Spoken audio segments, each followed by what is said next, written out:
Gubernur Sumatera Barat Mahyeldi Ansarullah mendampingi Wakil Presiden Republik Indonesia Gibran Rakabuming Raka dalam rangkaian kunjungan kerja sehari penuh di Kota Padang, Rabu tanggal 30 Juli tahun 2025. Kunjungan ini dimanfaatkan Gubernur Mahyeldi sebagai momentum strategis untuk menunjukkan komitmen dan peran aktif Pemprov Sumbar dalam menyukseskan berbagai program prioritas nasional serta menyampaikan perkembangan isu-isu penting di daerah.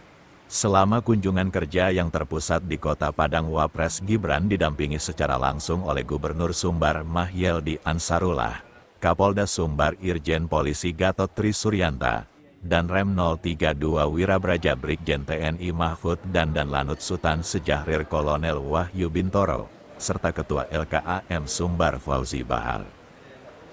Dalam kesempatan tersebut, Gubernur Mahyeldi mengaku juga memanfaatkan waktu kebersamaannya bersama Wapres untuk melaporkan berbagai capaian Pemprov Sumbar dalam mendukung program-program strategis nasional, termasuk menyampaikan perkembangan situasi aktual di lapangan. Gubernur menegaskan bahwa Sumbar berkomitmen kuat dalam mendukung pelaksanaan program nasional, seperti makan bergizi gratis, pemeriksaan kesehatan gratis, dan pembentukan Koperasi Merah Putih serta pendirian Sekolah Garuda dan pemberian bantuan subsidi upah untuk meningkatkan daya beli pekerja. Bahkan sebagai bentuk keseriusan itu, Sumbar menjadi salah satu provinsi tercepat dalam menyelesaikan pembentukan Koperasi Desa Merah Putih secara nasional. Tak hanya fokus pada program nasional, Gubernur Mahyeldi juga menyampaikan perkembangan terkait isu lokal yang sempat mencuat di Kota Padang.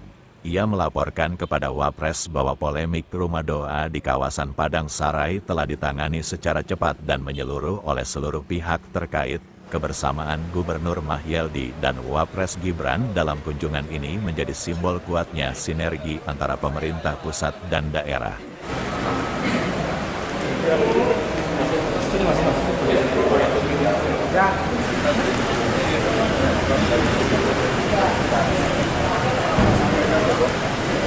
Tim Kaba Balai Gadang melaporkan dari Air Pacah Padang.